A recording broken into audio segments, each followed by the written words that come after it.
Ahí está grabando. Bueno, como les había comentado, hoy vamos a trabajar sobre dudas y consultas que tengan, ¿sí? De los temas que entran en el parcial del jueves, ¿sí?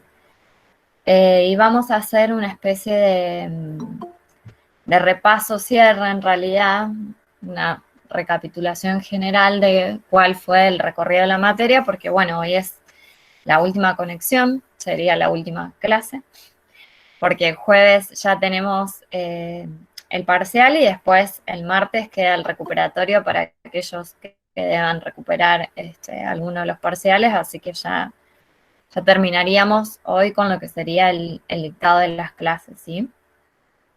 Eh, los trabajos, las actividades de reflexión que entregaron, obviamente no llegué a leer todas las que entregaron, eh, a pesar de que les insistí que traten de respetar la consigna grupal, muchos lo entregaron individual, entonces la cantidad de actividades fue bastante considerable. Pero en general estuvieron muy bien, como las primeras. La primera pregunta de la relación acerca de la ética filosófica en general con la ética del cuidado, se resolvió bien en torno a la cuestión de la actividad reflexiva, ¿sí? Que también lo vincularon con la segunda parte de la pregunta de la actividad consciente, ¿sí? Y en la segunda consigna, en torno a cuál de las teorías les parecía mejor, bueno, en realidad hubo, digamos, de las tres, algunos dijeron de la deontológica, otros la utilitarista, otros la de la virtud, pero la mayoría fue la de la virtud, porque lo encontraban como una posición intermedia, digamos, entre la posición deontológica y la utilitarista, que,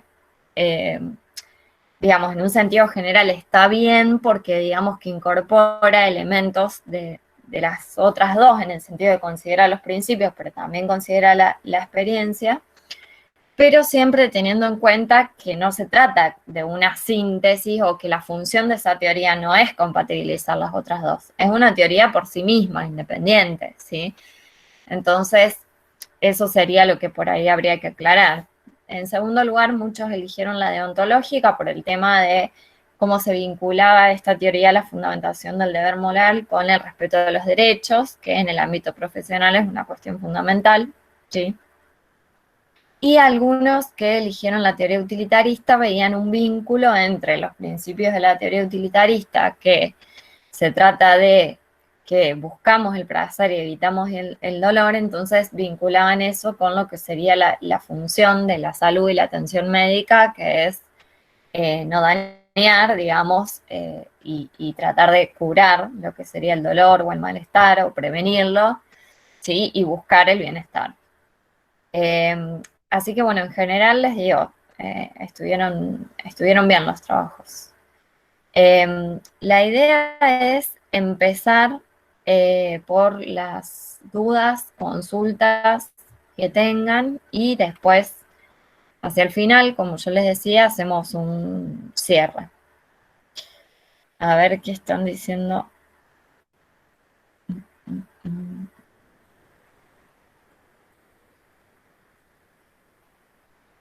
Profe, disculpe. Sí, Yo me pierdo, la verdad, con lo que, con tematización de letos y todo lo que es de ética. Y cuando lo quiero relacionar con las tres teorías, se me hace todo un enredo y no me queda nada, lo voy a ser sincera. Es como que se me hace un enredo porque no logro terminar de hacer un concepto de ética que me sea claro. O sea, yo leo lo que es leo, saqué una definición, subrayé todo, pero cuando yo le quiero asimilar y hacer una síntesis no me queda claro. Entonces cuando voy a las teorías se me hace más lío todavía. ¿Usted me podría dar como una pequeña síntesis, si no es mucha molestia? No, claro que no es molestia. Más que una síntesis, te voy a dar una explicación. Pero Sí, sí, antes de pasar a eso, veo que están preguntando por lo de los temas del parcial. El tema ya lo enviamos. A ver, repito. lean los mensajes, por favor, porque si no preguntan 20 veces lo mismo. Enviamos un mensaje, ¿sí? La semana pasada diciendo los temas del parcial. En el parcial entra la segunda parte, ¿sí? De la unidad 2, en torno a la cuestión epistemológica, que es el marco epistemológico de enfermería. La primera parte ya la tomamos en el primer parcial, que fueron los paradigmas, ¿sí? Positivista, pospositivista. La segunda parte es a partir de la segunda exposición, donde se aborda el marco epistemológico de enfermería y las 3 visiones. Eso es lo que entra de la unidad 2.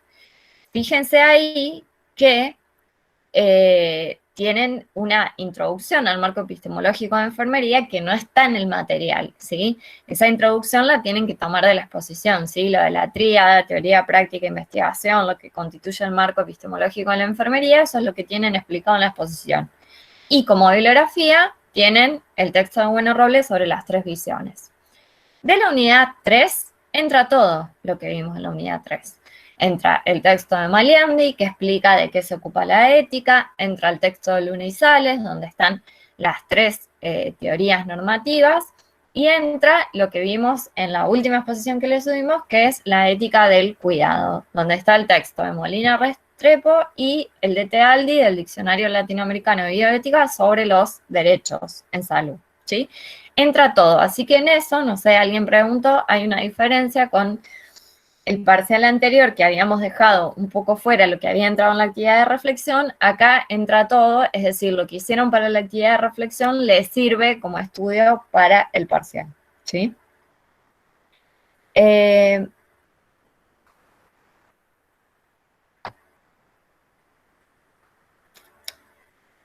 Vamos a ir por orden. Acá la compañera Roxana hizo una pregunta de la unidad de ética, ¿sí?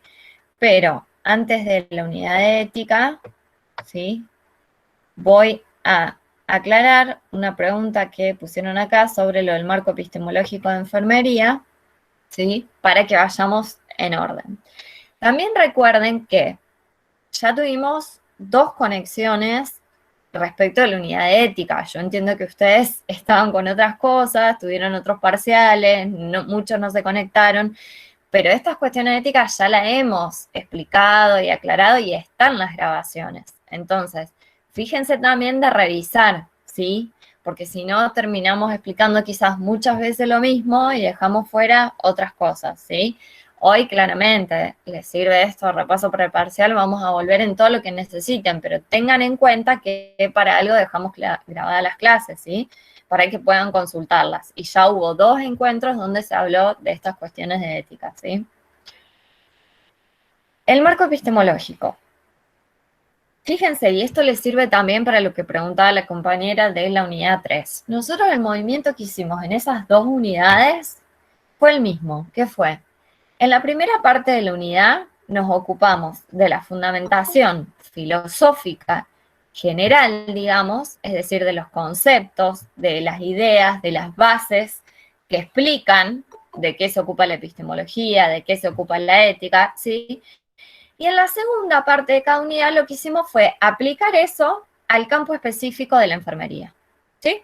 En las 2 unidades hicimos exactamente lo mismo. Ustedes fíjense que en la unidad de epistemología empezamos, ¿sí? Con el tema del conocimiento, cuál es la relación entre teoría del conocimiento y epistemología, ¿sí? En filosofía, vimos lo de la episteme, los paradigmas, y después en la segunda parte lo que hicimos fue aplicar, ¿sí? Esas ideas y esos planteos, esas fundamentaciones generales al campo específico de la enfermería. ¿Por qué? Porque la epistemología en la enfermería no es otra cosa que la epistemología en general aplicada a la enfermería. Y porque vimos en las 3 visiones de Bueno Robles que se apoyaban en los paradigmas que habíamos visto en la primera parte. O sea, la primera visión, la reactiva o particular determinística, se apoyaba en el paradigma positivista y las otras 2 se apoyaban en el paradigma pospositivista, ¿sí? Entonces, fíjense que hay entre la primera y la segunda parte de la unidad, hay una relación, uno podría decir, de lo general a lo particular, ¿sí? O de las bases filosóficas a la aplicación de eso en el campo de la enfermería, ¿sí?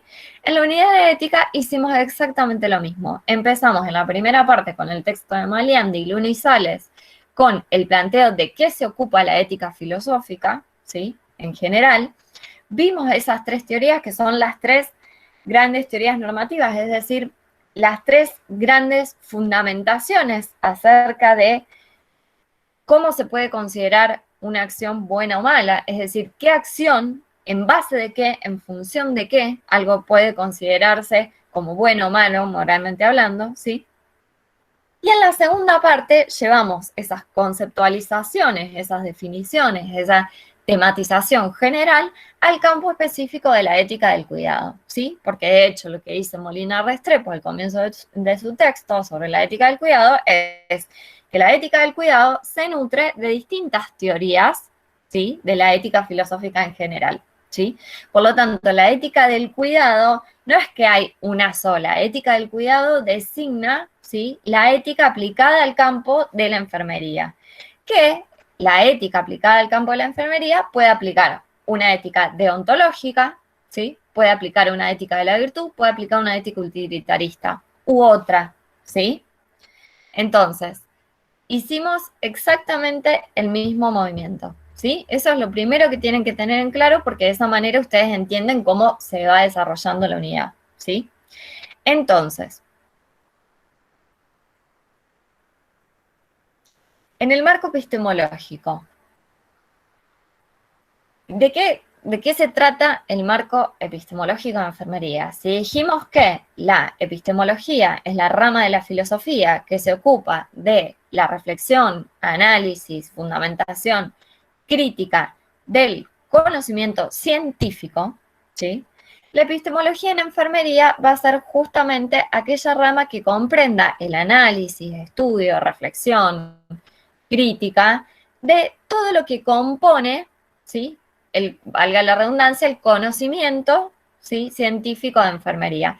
Los paradigmas, los modelos conceptuales, los patrones, es decir, todos aquellos elementos que definan, que circunscriban, que precisen cómo se origina, cómo se produce, cómo se desarrolla y cómo se interpretan los resultados del conocimiento en enfermería, forman parte del marco epistemológico de enfermería. Ese es el marco epistemológico de enfermería, ¿sí? Ahí decimos, en la explicación que le brindamos en la exposición, que no está en la bibliografía, pero para la cual nos apoyamos en una autora, una teórica de la epistemología en enfermería, que es enfermera, que es Mercedes Durán de Villalobos. Si buscan en internet pueden encontrar mucho material de ella. Ella señala que la tríada de enfermería, o sea, que la epistemología, perdón, en enfermería se basa fundamentalmente en una tríada, ¿sí? Lo primero que aclara es el núcleo disciplinar de la enfermería es el cuidado, ¿sí? El cuidado es el objeto del conocimiento y a la vez define el núcleo de la disciplina, ¿sí? Y en segundo lugar, dice que la práctica, ¿sí? Es el centro de la profesión, ¿sí? Ustedes tienen una profesión que no es meramente teórica, especulativa, ustedes tienen una profesión que se basa, consiste esencialmente en una actividad, en una práctica. Entonces ella dice, la práctica es el objetivo, el centro y al mismo tiempo el motor, ¿sí? Del conocimiento en la profesión. Ahora bien, la práctica, en tanto es una práctica profesional, ¿sí? Y en tanto es una práctica que se sigue de una disciplina científica, la ciencia de enfermería, consiste en la aplicación de teorías, ¿sí? La práctica ustedes como profesionales no la desarrollan intuitivamente o en base a su opinión. Ustedes la desarrollan aplicando las teorías científicas de enfermería, ¿sí? Ahora bien, ¿cómo se han producido esas teorías? ¿De dónde salieron esas teorías? Salieron justamente de la investigación, ¿sí? La investigación es aquella actividad por medio de la cual se analizan hechos, se analizan explicaciones teóricas anteriores y se formulan nuevas teorías para explicar nuevos hechos o nuevos problemas. Entonces, tríada, porque son tres elementos, ¿sí? ¿Qué constituyen la enfermería? La práctica, la teoría y la investigación, ¿sí? Hay que decir, ¿qué es lo otro importante de entender? Que estas tres, no importa el orden en el que yo las diga, porque funcionan como un círculo que se retroalimenta constantemente, ¿sí? Dijimos, La práctica aplica teorías y la teoría viene de la investigación. Pero al mismo tiempo, cuando en la práctica surge un problema que la teoría de la que dispongo no lo puede responder, no sabe qué hacer, la práctica, ese problema de la práctica es la que se vincula con la investigación, porque la investigación justamente va a comenzar para tratar de dar respuesta a ese problema que no se encuentra en las teorías disponibles. Cuando esa investigación llegue a una explicación, a una hipótesis, la va a formular en una teoría, ¿sí? Y para probar si esa teoría sirve o no, se aplica o no, la va a tener que llevar a la práctica, ¿sí? Que es donde la va a contrastar. Entonces, por cualquiera uno de los tres elementos que uno empiece, puede establecer el vínculo con los otros dos. Por eso se dice que funciona como un círculo, ¿sí? Y que se retroalimentan constantemente, ¿sí? Esto que parece, que puede parecer una obviedad, en realidad no lo es. ¿Por qué? Porque justamente lo que se señala como un problema de la reflexión epistemológica de la enfermería es que al ser la práctica el centro de la profesión y el centro de la actividad, lo que pasa es que todo se termina orientando hacia lo técnico, hacia la intervención, y una vez que ya se hizo la carrera y se terminó, se deja de lado la cuestión de la reflexión teórica, ¿sí? Y de la reflexión sobre la investigación o de realizar investigación.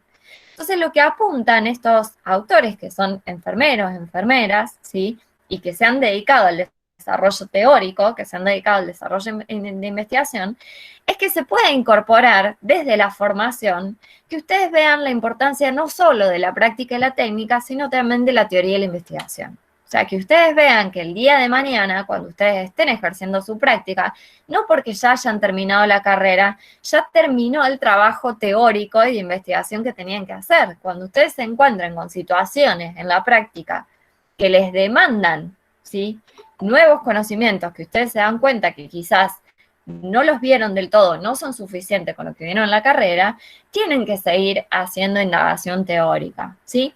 Investigación también en un sentido, a ver, uno puede decir investigación en dos sentidos. En un sentido, digamos, como ocupación, es decir, si ustedes, por ejemplo, en vez de dedicarse a ejercer la enfermería como profesionales de enfermería, se dedicaran a hacer investigación, ¿sí? Pero uno también puede tomar la investigación en un sentido más cotidiano, que es decir, cuando se me presenta un caso acerca, ¿sí?, o una situación acerca de lo que desconozco, me pongo a leer, a estudiar, me pongo a buscar en internet, ¿sí?, de bases de datos confiables, de revistas científicas de enfermería, y trato de obtener información y generarme un conocimiento de algo que no lo tenía. Eso se llama investigar, ¿sí? Buscar información, ¿sí?, hacer un relevamiento, ¿sí?, es investigar, ¿sí? Entonces, a eso apunta esto de la tríada, a mostrarles que no solo lo importante es la práctica, sino que la práctica se basa en teorías y que las teorías se mejoran, evolucionan, se desarrollan gracias a la investigación, ¿sí? Entonces, eso sería lo central, ¿no?, que les presenta el marco epistemológico de la enfermería. Hay muchas cosas que se pueden estudiar dentro del marco epistemológico que nosotros ahora no las vamos a ver, probablemente ustedes las vean más adelante, probablemente quizás algunas cosas las vieron en bases conceptuales, que son, por ejemplo, los patrones de conocimiento, ¿sí?, que se habla de un conocimiento empírico, ético, estético, ¿sí? Otros son las dimensiones o niveles de conocimiento. Esas son todos tipos de clasificaciones y categorizaciones que se pueden estudiar dentro de la epistemología en enfermería.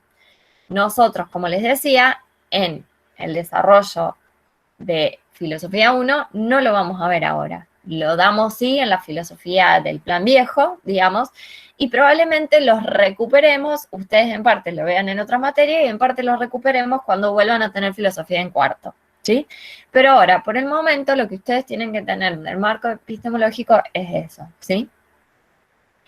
Vamos a las tres visiones. ¿Qué son las tres visiones?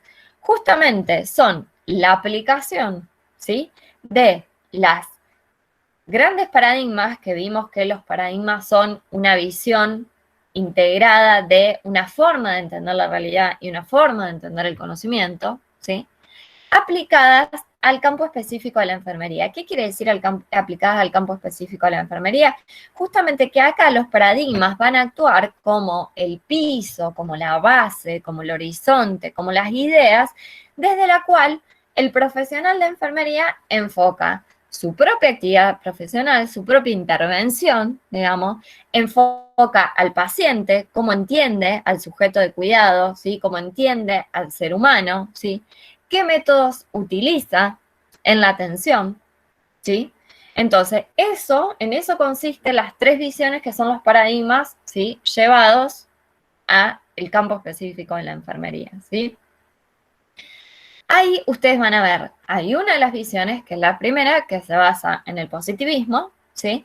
Y las otras dos se basan en el pospositivismo, ¿sí?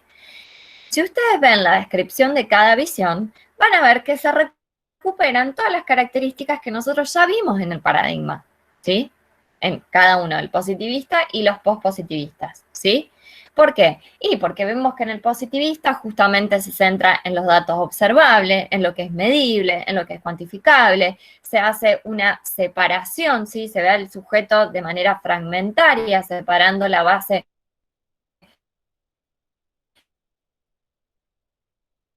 obviamente en lo biológico, ¿sí? La intervención del enfermero es puntual, es restringida, prácticamente no tiene en cuenta la esfera de la subjetividad, aplica el PAE, dice de manera casi automática, justamente porque igual que el positivismo confía en aquellos procedimientos que se aplican de manera sistemática, no le da lugar a la participación del paciente, ¿sí? O sea, ustedes fíjense que hay una traducción de las ideas generales que tenía el paradigma a el ámbito específico de la enfermería, ¿sí?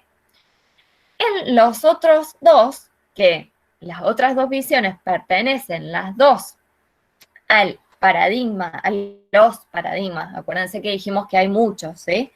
Pospositivistas, las dos justamente van a tener como rasgo incorporar la subjetividad y todo lo que el paradigma positivista dejaba de lado.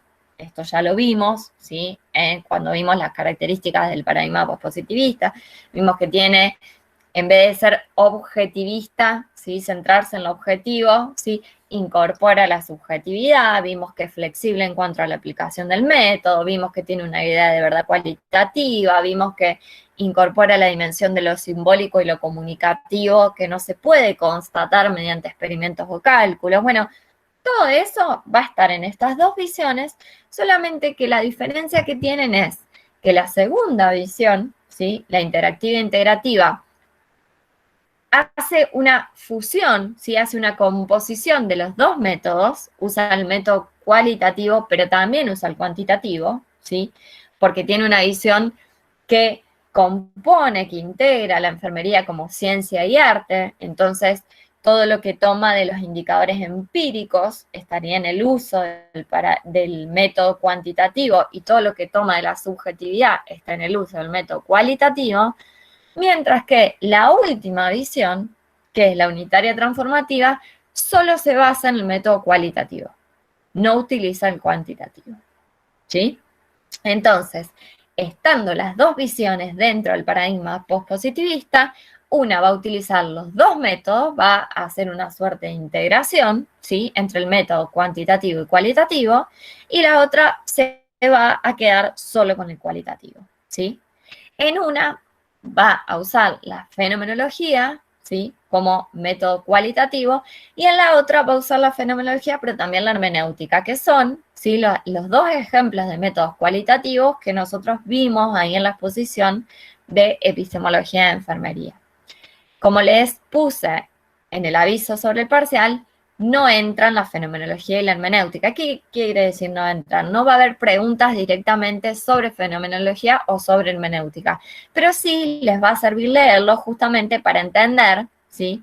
Cómo se aplican en estas dos últimas visiones que las usan, ¿sí? Entonces, como las visiones sí entran, tengan en cuenta que leer fenomenología y hermenéutica les va a servir, ¿sí? Para entender cómo proceden esos métodos cualitativos, ¿sí?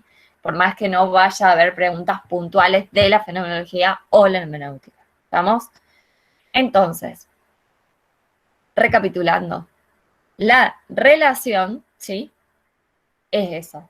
Entre la primera parte de la unidad, nosotros vimos la epistemología como gran rama de la reflexión filosófica que se dedica al conocimiento científico, y en la segunda parte, que es esta que entra en el parcial, vimos la epistemología como reflexión sobre el conocimiento científico enfermero. Por eso epistemología de enfermería. ¿Se entendió? ¿Se entiende esto? Las tres visiones. ¿Hay alguna pregunta que quede sobre marco epistemológico, sobre las visiones? Hola, profe. Sí, Sí. quería saber cuál es la que se encarga de las dos, digamos, la de la hermenéutica y la fenomenología de esas dos últimas. La interactiva integrativa, que es la segunda, que usa el método cuantitativo y cualitativo, toma la fenomenología. Y la tercera, que es la unitaria transformativa, que solo se queda con el cualitativo, es la que combina fenomenología y hermenéutica y otros más. Pero como nosotros eso es lo vimos que quería saber. eso. Gracias. De nada. ¿Alguna pregunta que les quede sobre marco epistemológico, sobre las visiones? ¿Se entiende todo eso? Bien. Bueno. Profe, ¿podría aclararnos el tema del ethos? Sí, ahora vamos, pero eso ya es ética, no es epistemología. No hay más entonces. ¿Los métodos cuantitativos y cualitativos serían los métodos de investigación?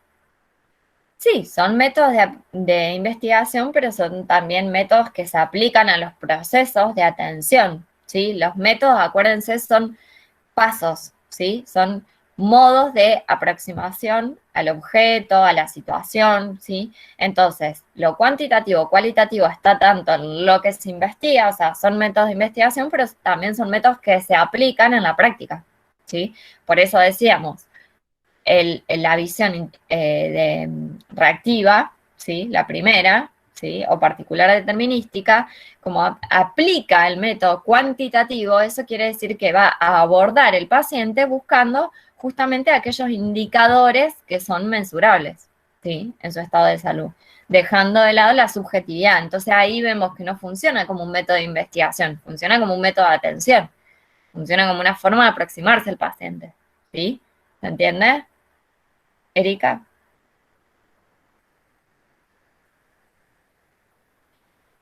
Bueno, genial.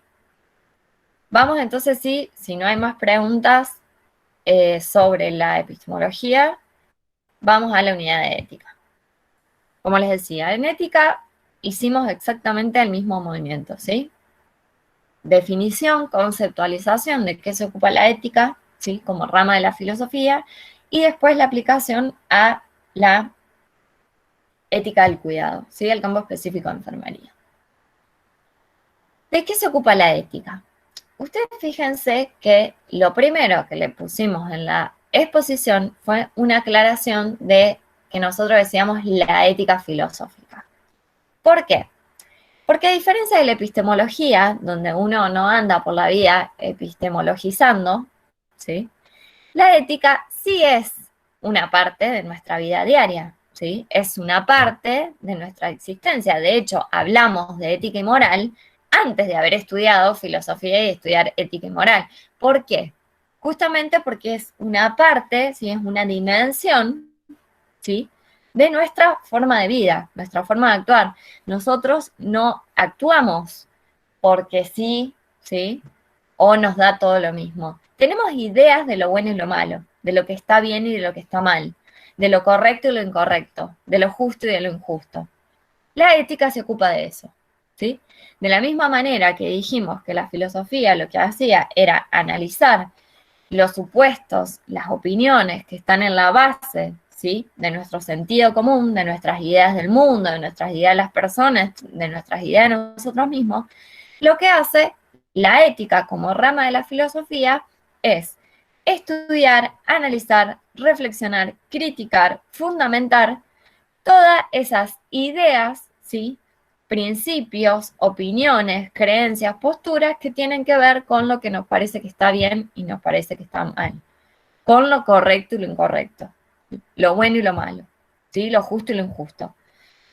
Todo eso que define la moral, ¿sí? La moral es el conjunto de creencias, valores, principios, formas de comportarse y formas de actuar que se basan en concepciones acerca de lo bueno y lo malo, ¿sí? Todo eso es lo que estudia la ética. Entonces, ¿por qué decíamos ética filosófica? Justamente para diferenciar, ¿sí?, el estudio que hace la filosofía de lo que comúnmente entendemos por ética o moral en la vida diaria. ¿Por qué? En la vida diaria nosotros usamos ética y moral como sinónimos. ¿O a ustedes les parece que hay alguna diferencia entre ética y moral? No, generalmente en el lenguaje corriente, en la vida diaria, usamos ética y moral como sinónimos. Pero en el área filosófica de la ética que reflexiona, hacemos una distinción entre ética y moral. ¿Y cuál es la distinción? La distinción es que la ética es la disciplina o es el estudio, la ética es la reflexión y la moral es el objeto, es el contenido, es aquello, ¿sí?, que estudia la ética. Entonces, la ética es el estudio de la moral. La ética es la disciplina, la moral es el objeto, ¿sí? Entonces, cuando hablamos, ¿sí?, de ética filosófica, hacemos esta distinción, que no la hacemos en la vida diaria, ¿sí? Entonces decimos, la ética es la disciplina que estudia la moral, que tiene a la moral como objeto. La moral, dijimos, son el conjunto de principios, creencias, valoraciones y también formas de actuar y formas de comportarse de acuerdo a lo que se concibe como bueno y malo, lo que se considera correcto e incorrecto, justo e injusto, ¿sí?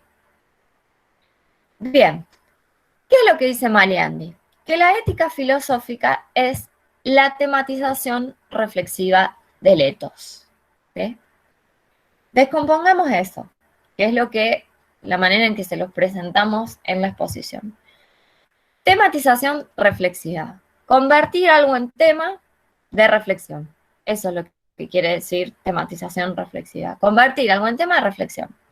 Hasta ahí, ¿sí?, estamos en la misma definición de filosofía. ¿Qué dijimos al principio de la materia? Que la filosofía es una actividad reflexiva que analiza, buscando clarificar, ¿sí?, busca fundamentaciones, busca argumentos racionales, ¿sí? Bueno, hasta ahí la ética hace lo mismo. Como rama de la filosofía, la ética también se ocupa, ¿sí?, de un análisis reflexivo, un análisis que busca aclarar, un análisis que busca razones, argumentos, un análisis que busca fundamentaciones. Ahora bien, ¿de cualquier cosa? No, de la moral, como dijimos antes, ¿sí? Por eso es una de las ramas. De la misma manera que la epistemología se ocupa del conocimiento, la ética se ocupa de la moral, ¿sí? Entonces, cuando decimos que la ética es la tematización reflexiva del ethos, ¿sí?, ethos es sinónimo de moral, ¿sí? ¿Qué es el ethos? Todo lo que dijimos antes. El conjunto de principios, de valores, de creencias, de normas, formas de comportarse, ¿sí?, y de actuar, ¿sí?, en base a lo que se considera bueno y malo. Entonces, poniendo en limpio, ¿sí? Ética es el estudio de la moral. Moral es sinónimo de ethos, ¿sí? Esa es la manera más clara. Entonces, si yo les pregunto, ¿ética es lo mismo que moral? No. ¿Ethos es lo mismo que moral? Sí.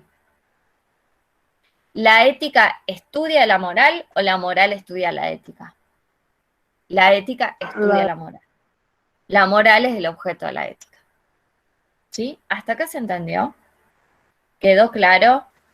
Sí, profe, para mí sí, por lo menos hablo por mí. Bien, bien. Entonces, para que no se compliquen con el ethos, que es un vocablo griego, ¿sí?, piensen, ethos es sinónimo de moral, ¿sí? ¿Por qué? Ethos, les cuento como una curiosidad, para que le cuenten a alguien cuando se toman una cerveza, cuando nos podamos juntar, que ethos, ¿sí?, como les decía, viene del griego y tiene dos grandes acepciones.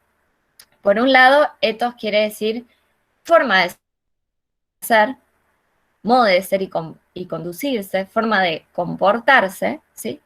Y por el otro lado, quiere decir hábito, costumbre. Y fíjense ustedes que moral viene del latín que es mores, y mores en latín es costumbre, ¿sí? Entonces ahí hay un cruce. En ética y moral tenemos como un cruce entre un origen griego y un origen latino de las palabras, ¿sí? Etos y moral son lo mismo, ¿sí? Son lo mismo como nosotros lo estamos viendo. Siempre tengan en cuenta que nosotros vemos una versión de las cosas, hay otras. Si algún día a ustedes se les ocurre estudiar filosofía, van a ver que hay muchas maneras de definir la ética y la moral, pero nosotros vemos esta, sí, que nos parece la que es más adecuada para el ámbito en que lo estamos viendo, ¿sí? Entonces, la ética estudia la moral, moral es sinónimo de etos.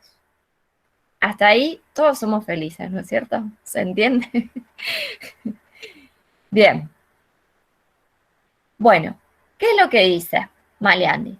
¿No? Esa definición rimbombante que suena bastante contraintuitiva, la ética es la tematización reflexiva del etos, lo que está diciendo es que la ética, en tanto rama de la filosofía, ¿sí?, se ocupa de lo mismo que se ocupa de la filosofía, que es un análisis reflexivo, ¿sí?, que tiene como tres partes o tres pasos.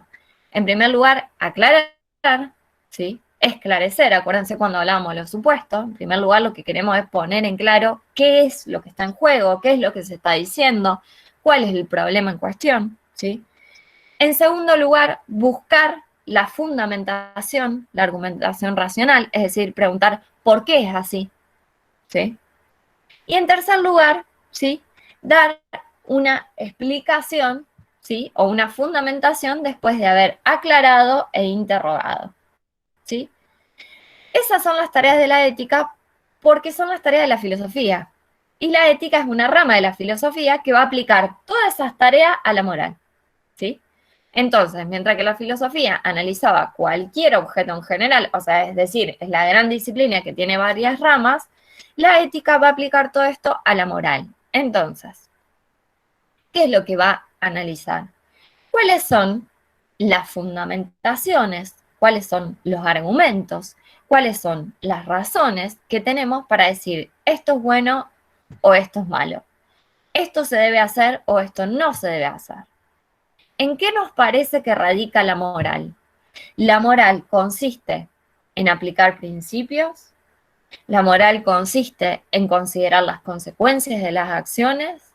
La moral consiste en una forma de ser y comportarse del ser humano. Lo que acabo de mencionar son las tres teorías normativas. Si se trata de principios, es la teoría de Kant, la teoría deontológica. Si se trata de analizar las consecuencias, es la teoría utilitarista, ¿sí?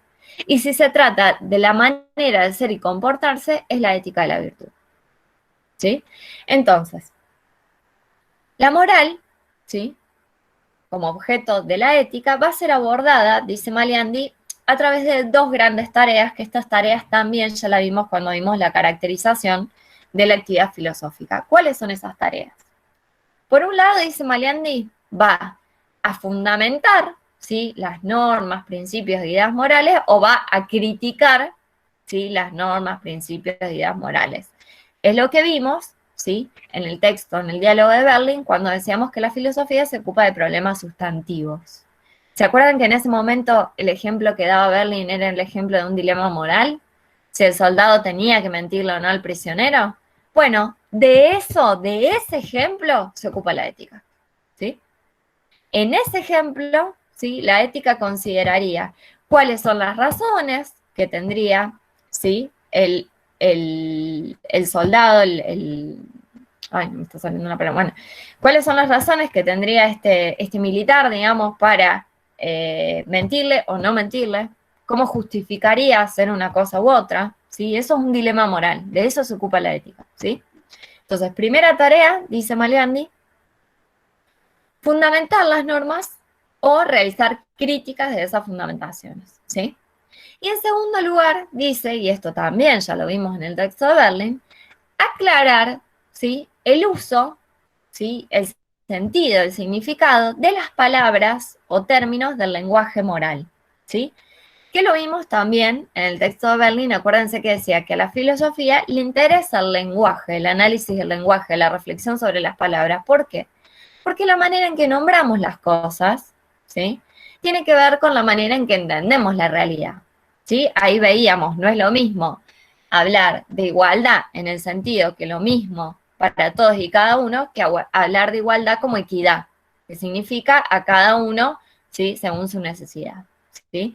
Entonces, veíamos que a la filosofía le interesa el análisis del lenguaje porque la manera en que nombramos las cosas, ¿sí?, incide en la manera en que entendemos el mundo. Acá, en la ética, también se va a ocupar de ese análisis, pero específicamente del lenguaje moral. Es decir, la reflexión ética sobre el lenguaje, que se llama metaética, ¿sí?, se va a ocupar de decir, ¿qué entendemos por bien y mal cuando decimos tal cosa está bien o tal cosa está mal? Cuando decimos tal cosa es justa o es injusta, ¿qué estamos entendiendo por justo o injusto? ¿Cómo usamos esas palabras? ¿Sí?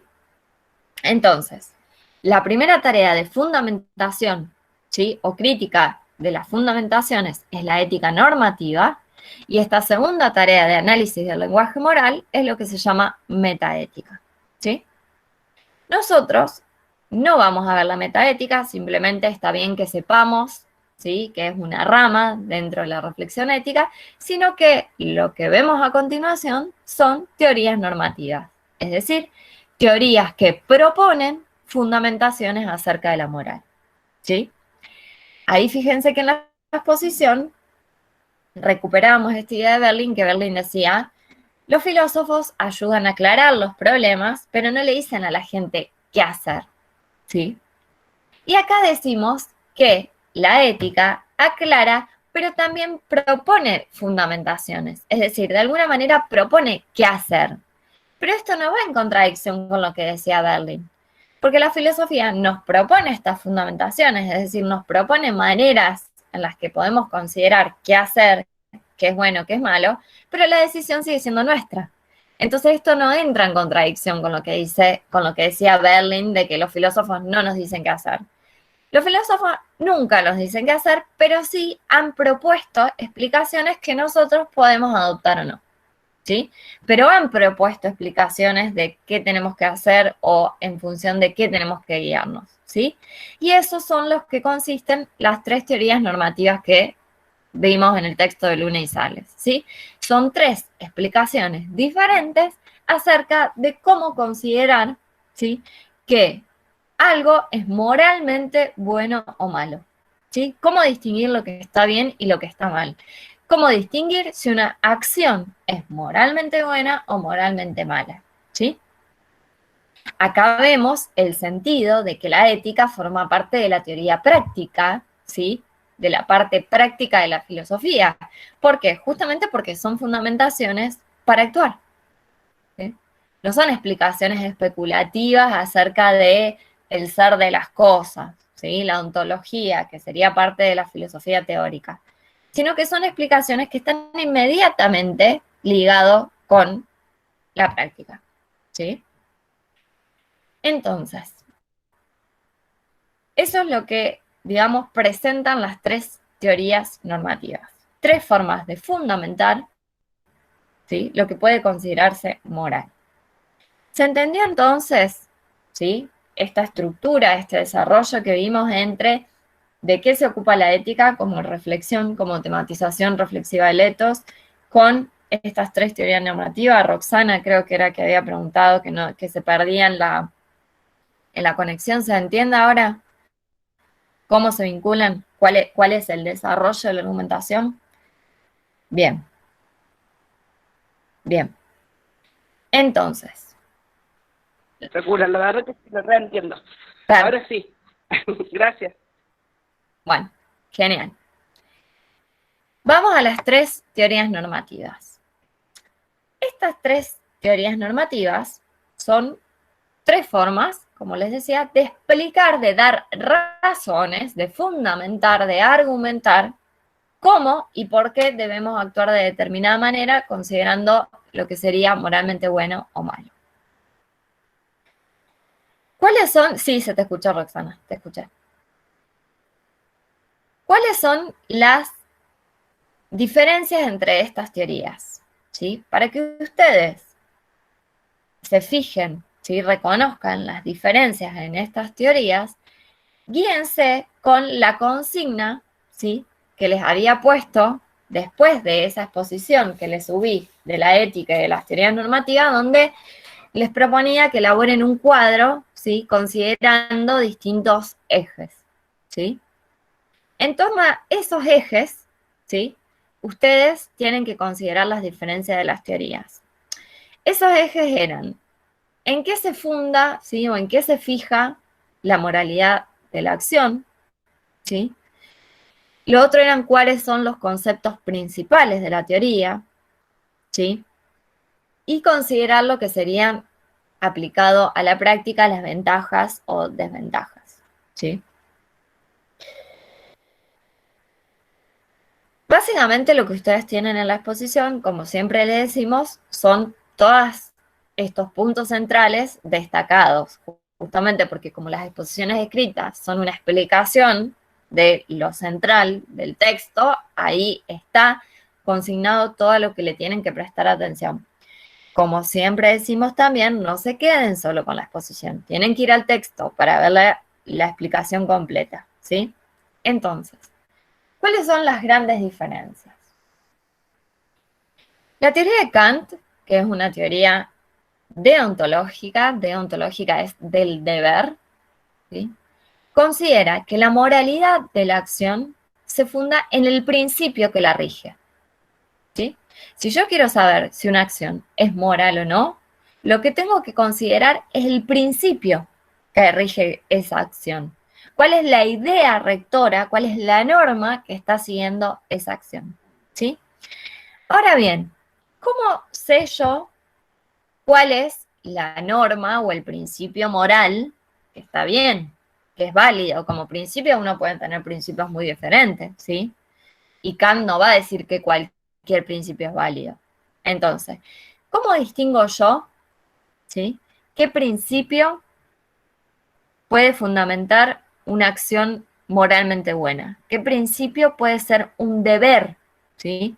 Porque para Kant, como decíamos, teoría deontológica, la moral se funda en el deber, no en el sentimiento, no en las consecuencias, sino en el deber. ¿Sí? ¿Cómo sé? Ahí es que entra lo que Kant llama el imperativo categórico. ¿Sí? ¿Qué es el imperativo categórico? Es la fórmula, ¿sí? Es el criterio que Kant nos da para saber reconocer si un principio, ¿sí? Puede convertirse en un deber moral, es decir, puede fundamentar, ¿sí? El deber o no. ¿Y qué dice ese principio? Dice, obra de tal manera que la máxima, esto es, que el principio que rige tu acción, pueda ser elevado a ley universal. ¿Qué quiere decir? Obra de tal manera que el principio que rige tu acción pueda ser universal a ley universal, pueda ser elevado a ley universal. Justamente eso, que el principio que rige tu acción pueda valer como una ley universal. ¿Qué quiere decir pueda valer como una ley universal? Pueda valer absolutamente e incondicionalmente. ¿Qué quiere decir? Pueda valer para todos los seres humanos, ¿sí? Y no sometido a ninguna condición, ¿sí? Eso quiere decir de manera absoluta, no según el caso, no según las circunstancias, sino absolutamente, ¿sí? Piensen en la idea de ley, o sea, para entender la necesidad y la fuerza y la universalización de este principio, piensen en la idea como, por ejemplo, uno dice una ley de la naturaleza. ¿Qué es una ley de la naturaleza? Aquello, ¿sí?, que necesariamente va a ocurrir de esa manera. No es que la ley, por ejemplo, de la gravedad a veces se aplica, a veces no. No, la ley de la gravedad se aplica a todos los cuerpos, ¿sí? En caída van a caer hacia abajo, no van a salir volando hacia arriba, ¿sí? Eso es lo que señala la ley, ¿sí? No está sometida a condiciones. No es que la gravedad se aplica, depende del caso. No, la gravedad se aplica siempre, ¿sí? Es una ley física, ¿sí? Bueno, acá la moralidad tiene que tener ese sentido de universalidad. Tiene que aplicarse siempre, no según las circunstancias, no según las consecuencias, ¿sí? No según si a mí me genera agrado o no. Acá los sentimientos no importan. Es una ética del deber, ¿sí? Entonces, decíamos, ¿cómo sé si el principio de mi acción, ¿sí?, es válido? Si se puede universalizar, si puede valer de esta manera absoluta y universal. Entonces, en el caso del ejemplo, si la doctora mentiría, lo que sería el principio de su acción sería que un profesional le puede mentir a un paciente, que está bien que un profesional le menta a un paciente. ¿Ese principio se puede universalizar? No. ¿Se dan cuenta que no? ¿No? Si se tomara como una ley universal que un profesional le puede mentir al paciente, se destruiría Si no, completamente. todos mentiríamos. Claro, se destruiría la base de la relación médico-paciente. Nadie podría confiar en su profesional.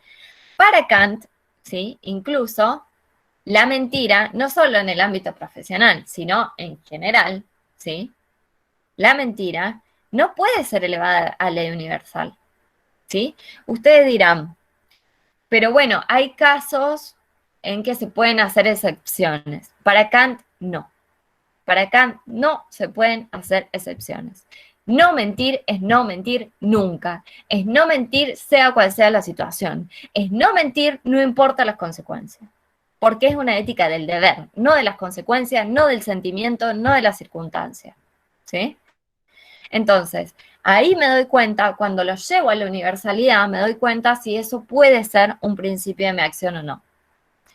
Si yo, por ejemplo, ayudo a alguien, ¿sí?, auxilio a alguien en una situación de necesidad, ¿sí?, el principio que rige mi acción sería: hay que auxiliar, ayudar a las personas que se encuentran en una situación de necesidad.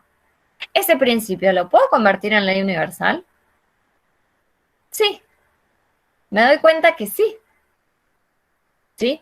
Porque lejos de destruir, ¿sí?, la convivencia humana, dejo de destruir las posibilidades de las relaciones, como pasa con la mentira, lo que está haciendo es generando un bien. Y un bien, uno podría decir, absoluto, ¿sí? Porque es para todos, porque es para la comunidad, porque vale en todos los casos. Entonces, ¿se entiende qué quiere decir el imperativo categórico? ¿Por qué esta es una ética que se basa en los principios, en los deberes? ¿Sí? Bien. Ese es el planteo de Kant, ¿sí? Ustedes van a ver que el deber, ¿sí?, se basa, se sigue, ¿sí?, de nuestra capacidad racional. O sea, es una ética no solo del deber, sino que es una ética que se basa en que somos seres racionales. Para Kant, ser seres racionales involucra también que tenemos voluntad y tenemos libertad, ¿sí?, que eso constituye, ¿sí?, la base de la dignidad humana, ¿sí?, que porque tenemos razón, voluntad y libertad, no podemos tratar a los otros como medios, sino que siempre lo tenemos que tratar como fines en sí mismos, ¿sí? Eso es la base de la dignidad humana. Y si ustedes se fijan, estos principios son los principios que están en la base de los derechos humanos, ¿sí? La libertad, la voluntad, la igualdad, la racionalidad, ¿sí?, es lo que fundamenta los derechos humanos, ¿sí?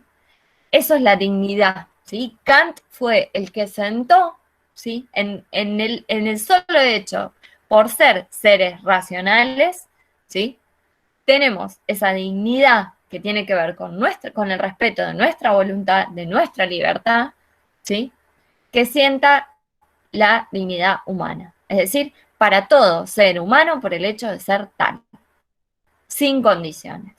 No es que yo tengo los derechos humanos o tengo dignidad humana si hago tal cosa o tal otro sujeto a tal circunstancia. No, los tengo por el hecho de ser humano. ¿Sí? Eso es lo que hizo Kant. Eso es lo que logró con su fundamentación. Entonces, fíjense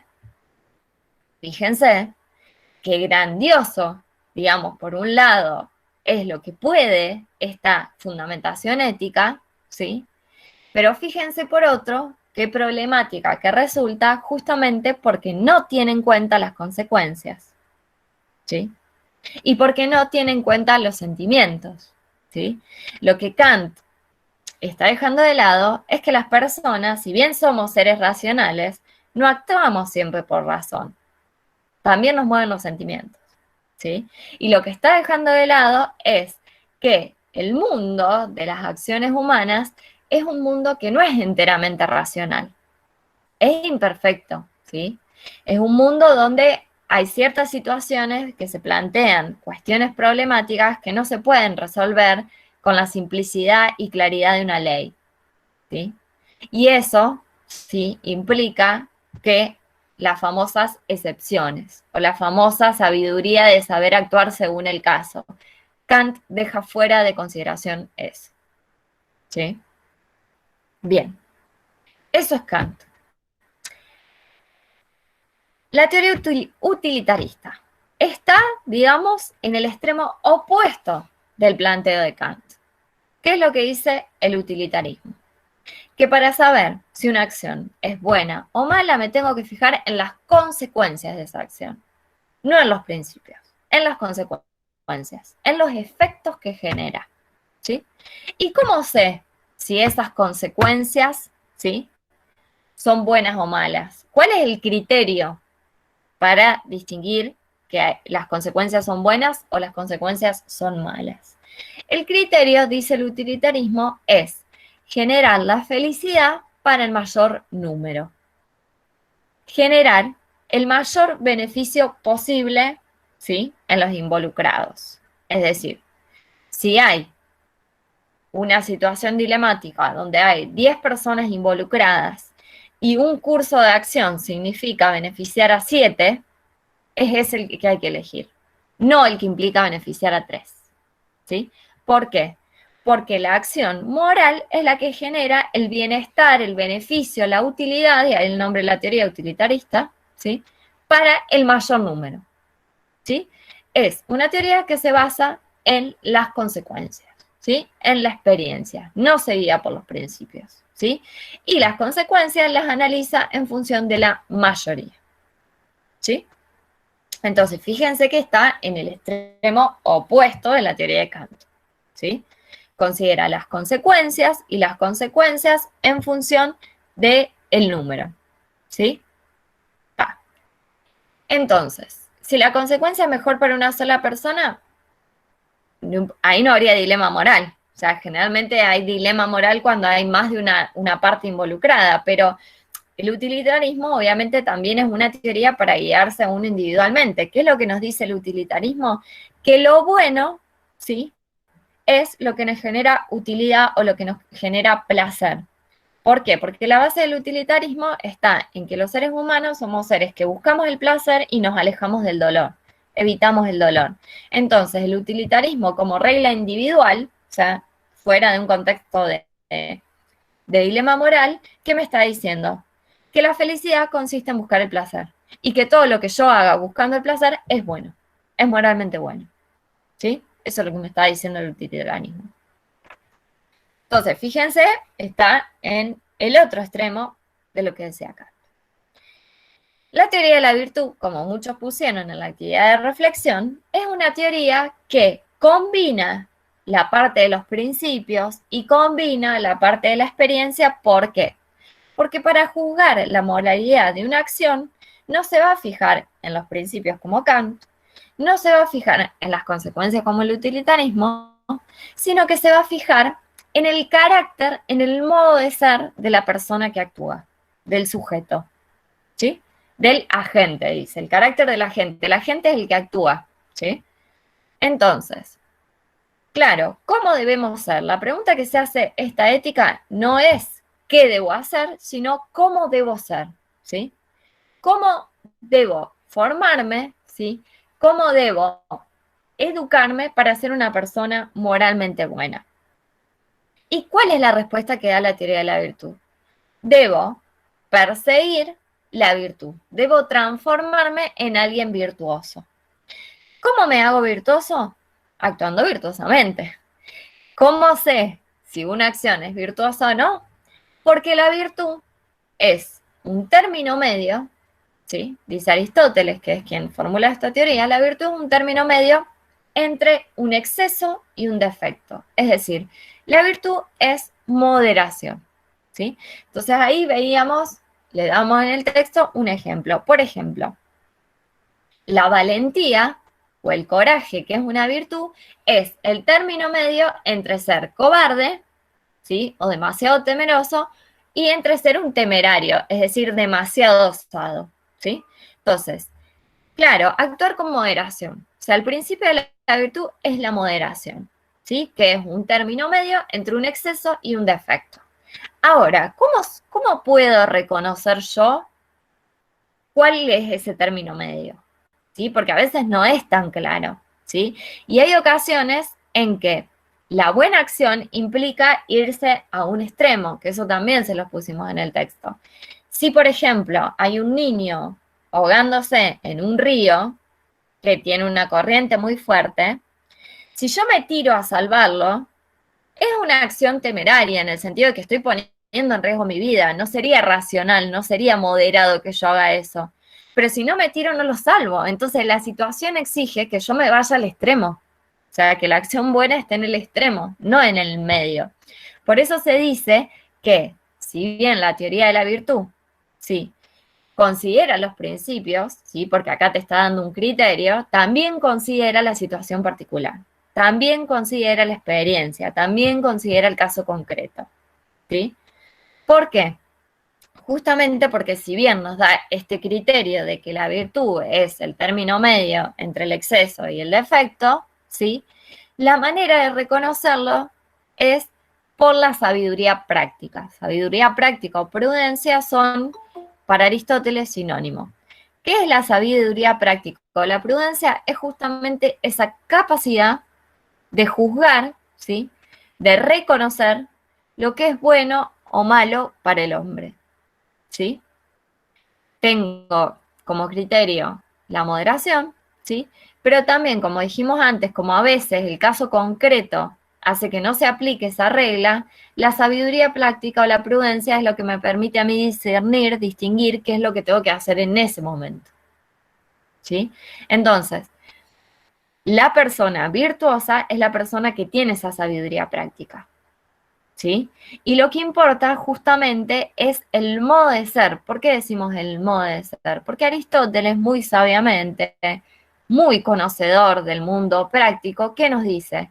Una sola acción buena no me hace una persona buena, ni una sola acción mala me hace una persona mala, ¿sí?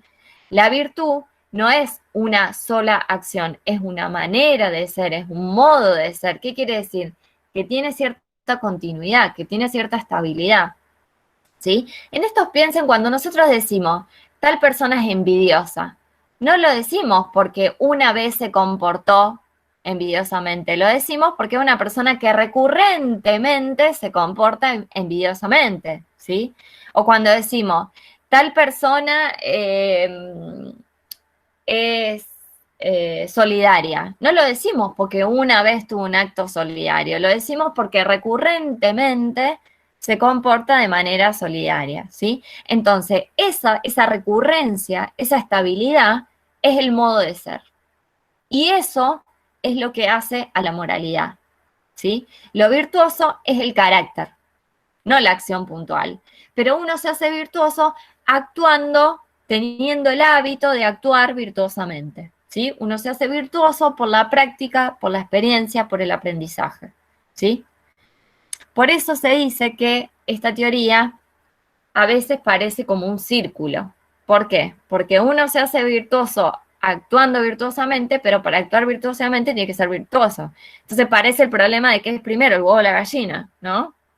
¿Vieron cuando se plantea ese dilema? Bueno, digamos que Aristóteles le da una respuesta, pero digamos también que le da una respuesta demasiado sofisticada para lo que nosotros vamos a ver acá.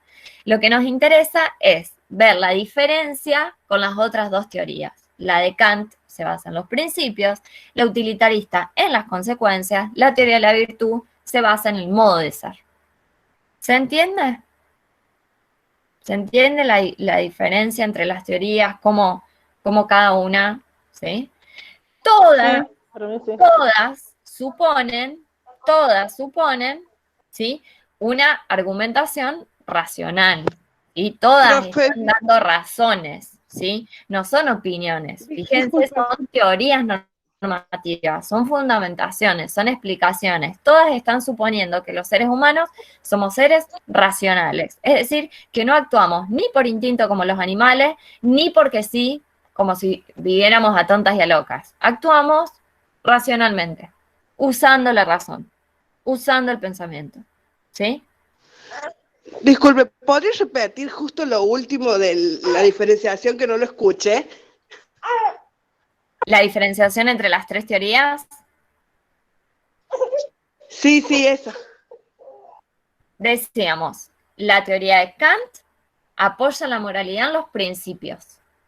La teoría utilitarista se fija en las consecuencias y la teoría de la virtud se fija en el carácter del sujeto, ¿sí? El carácter del que actúa. ¿Sí?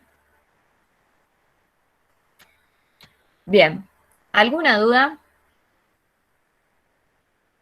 ¿Alguna pregunta?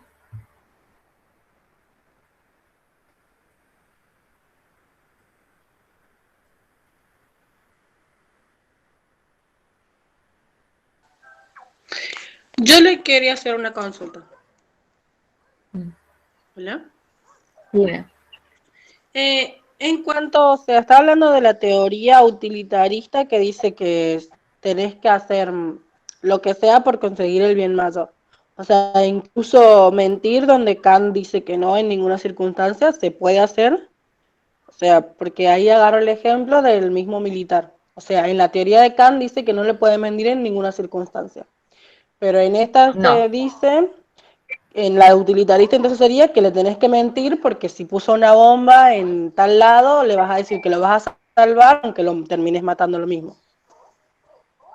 Sí. Y en la teoría entonces... En la teoría utilitarista se justifica porque ahí la consecuencia, tal como estaba planteado el caso en el ejemplo, es que si yo le miento a ese oficial para que me dé información, esa información me va a permitir salvar un montón de gente. Entonces ahí el bien del mayor número es mentirle a este que es uno solo y con eso obtengo información que salva a mucha gente. Entonces, en la de la virtud, ¿a dónde lo ubicamos? O sea, ¿está bien mentirle No, para salvarlos? no, en la de la virtud, no. A ver, en la utilitarista se justifica mentir. Sí, En la de la exactamente virtud, eso. no. Porque la de la virtud, como también tiene en cuenta los principios y tiene en cuenta la virtud, justamente el acto de mentir no es un acto virtuoso. La mentira no es una virtud, la mentira es un vicio. ¿Sí? Sí, pero también dio el ejemplo sobre la doctora, esa que dio el ejemplo, que dice que la paciente va buscando los fármacos, o no sé cómo le digan, y ella le da un placebo. Entonces ahí le está Claro, pero mintiendo fíjate que en el caso diciéndole. de la doctora, cuando se explica con ese ejemplo, dice que la teoría de la virtud va a decir que no mienta. Ah, bien. Justamente, la teoría de la virtud va a decir que no mienta, justamente porque mentir, ¿sí? Es un vicio, ¿sí? No es una Sí, sí. virtud, ¿sí? Sí, eso Lo que diría me la había teoría de la confundido. virtud es encontrar la manera de explicarle a la paciente sin mentirle, ¿sí? Pero que la Sí. paciente acepte ir al tratamiento psicológico, lo que fuera, ¿sí? Para la teoría de la virtud, justamente una doctora virtuosa tendría la sabiduría práctica para saber hablarle a la paciente y que entienda. No tendría necesidad de mentirle. ¿Me Bueno, entiendes? eso quería saber porque no Bien, estaba quedándome muy claro esa parte ahí. bien. Bueno, muchas gracias, profe. En la utilitarista, la mentira se acepta cuando trae buenas consecuencias. Si trae malas consecuencias, no se acepta. O sea, siempre depende de las consecuencias. Eso es otra cosa que pusieron en el trabajo. Varios pusieron la teoría, elegimos la teoría deontológica porque dice que no hay que mentir. No, a ver, la teoría deontológica no dice que no hay que mentir. La teoría deontológica fundamenta de tal manera la moral que se sigue como consecuencia que no hay que mentir, como muchos otros principios. Pero no es que la teoría dice que no hay que mentir y no es que el utilitarismo dice hay que mentir. No se queden en el ejemplo, o sea, no tomen el ejemplo como si fuera la explicación de la teoría, ¿sí? La teoría tiene cierta fundamentación de la que se sigue que puedo o no mentir. ¿Se entiende? No es que Kant dice no debo mentir. O sea, estas teorías Profe, ¿puedo darle? no son como los 10 mandamientos, que los 10 mandamientos nos dicen explícitamente no matarás, no robarás, no. No. Estas teorías nos explican cómo se fundamenta la moral y de esa explicación es que se sigue si debo o no mentir. ¿Se entiende? No tomen el ejemplo como la explicación de la teoría. El ejemplo es un ejemplo. ¿Se entiende? Profe, ¿te puedo Sí. preguntar sobre el ejemplo? Porque nosotros, en el caso que pusimos como ejemplo, pusimos que una enfermera se encontraba ante la situación de atender a un pedófilo. Y pusimos que, bueno, pusimos la teoría de la virtud porque creemos que, bueno, a pesar de que es una mala persona y que va contra lo moral, tiene que atenderlo sí o sí. Entonces, ¿está mal lo que pusimos? Porque como que A ver, dije... ¿por qué? ¿Cómo? El ejemplo lo pusimos como la teoría de la virtud, porque hoy no me acuerdo bien qué pusimos, pero es como que con la teoría de la virtud uno, al ser virtuosa la enfermera, elige entre todos los principios seguir atendiendo a la persona regidos con los principios del cuidado de enfermería, que todos merecen ser atendidos. Pero está bien como se encara, porque Sí, si fuera o por sea, la teoría del utilitarismo, directamente no lo atendemos, porque si es por el bien mayor, no se atiende a una persona así porque no sabemos a qué otras personas puede lastimar. yo creo que no, seguimos con el tema de pero a la ver, ética, ese porque lado. tenés que atenderlo sí o sí. Paren. Ahí están mezclando Que me una explique la cuestión, profe, porfa. ahí están mezclando una cuestión de derecho. El derecho a la atención médica no se le puede negar a nadie, sea pedófilo, sea asesino, Ajá. sea violador. El derecho a la atención médica se debe garantizar porque es un derecho humano, ¿sí? Ahora, vos, como profesional particular, ¿sí? Vos podés establecer una objeción de conciencia, es decir, vos te podés negar a atender a alguien siempre y cuando garantices que la atención la haga alguien. O sea, si vos te negás que haya alguien que lo atienda, vos no te podés abstener de atenderlo si no hay nadie más que lo vaya a atender. Pero eso porque hay involucrado una cuestión legal, una cuestión de derecho, ¿sí? Entonces, cuando lleven estas cuestiones al ámbito profesional, tengan en cuenta que el marco siempre es un marco legal. Hay derechos de por medio más allá de la visión moral o ética, ¿sí? Entonces, en el caso del ejemplo que vos pusiste, lo que ustedes eligieron ahí es respetar ese derecho, no porque ustedes tengan una valoración moral positiva del pedófilo, sino porque ustedes ahí están cumpliendo la obligación que tienen, ¿sí?, de brindar el acceso a la salud, ¿sí? Para ustedes es una obligación, para el paciente es un derecho, para ustedes es la contraparte de la obligación. Ustedes se podrían haber abstenido manifestando objeción de conciencia. Yo no voy a atender un pedófilo. Perfecto, no lo atiendas, pero tenés que asegurarte de que alguien lo va a atender, porque si no estás obligado a atenderlo. ¿Se entiende? Pero porque ahí interviene la cuestión de derecho, no es una cuestión moral, ¿sí? No es una cuestión moral. Sí, entonces, claro. Bien, entonces siempre tengan en cuenta de distinguir la parte de los derechos de la parte moral, ¿sí? Se relacionan, pero no son lo mismo, ¿sí? O sea, nunca la moral puede fundamentar el incumplimiento de un derecho. ¿Se entiende? O sea, ustedes como profesionales tienen ciertas obligaciones, ¿sí?, que tienen que ver con el marco legal, no con el marco moral, ¿sí? Entonces, cuando piensen ejemplo, no se metan en esos embrollos. Piensen en ejemplos que sean más de la moralidad, es decir, que no toquen a los derechos que tienen que ver con la atención médica, con que el paciente tiene ciertas garantías, ¿sí? En cuanto a su atención. Obviamente siempre se cruzan y lo interesante está ahí, pero como nosotros no estamos viendo bioética, es decir, la otra vez en la otra conexión surgieron ejemplos complicados, como el caso del aborto, como el caso de la eutanasia, como un montón de cosas. Pero nosotros no vemos bioética. Es decir, ver bioética implicaría que vamos a analizar esos casos tomando el marco legal, tomando la fundamentación de un lado, tomando la fundamentación del otro. Nosotros no entramos en bioética. Nosotros lo que estamos viendo es la base de la reflexión ética, ¿sí? En las principales teorías normativas filosóficas que se aplican al campo de la salud, pero nosotros no nos ocupamos de bioética. Entonces, ¿de qué nos ocupamos? De que a ustedes les queden claro, lo que a ustedes les debe quedar en claro, es de esta unidad 3, de qué se ocupa la reflexión ética, cuáles son estas tres fundamentaciones que suelen utilizarse, ¿sí? No son las únicas teorías éticas que existen, pero son las que más se utilizan, más se aplican en el campo de la salud, ¿sí? Y que está también como acompañamiento, ¿sí? Como marco, como límite y a la vez como relación, la cuestión del marco legal, ¿sí? Los derechos. ¿Por qué? Porque la salud es un derecho humano fundamental. Y de ese derecho humano fundamental se desprenden otra serie de derechos, como el derecho a la atención médica, ¿sí? Como el derecho a la privacidad, a la confidencialidad y todos los derechos del paciente que se siguen, ¿sí?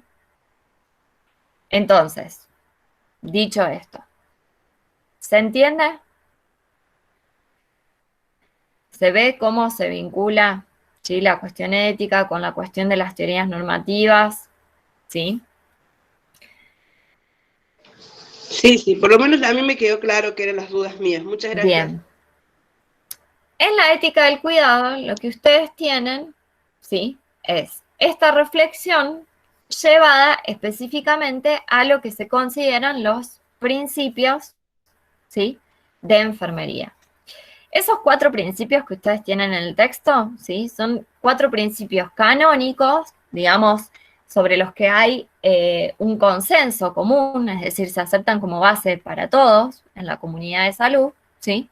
Porque son los principios de la bioética, o sea, son los principios de la ética aplicada al campo de la salud, ¿sí?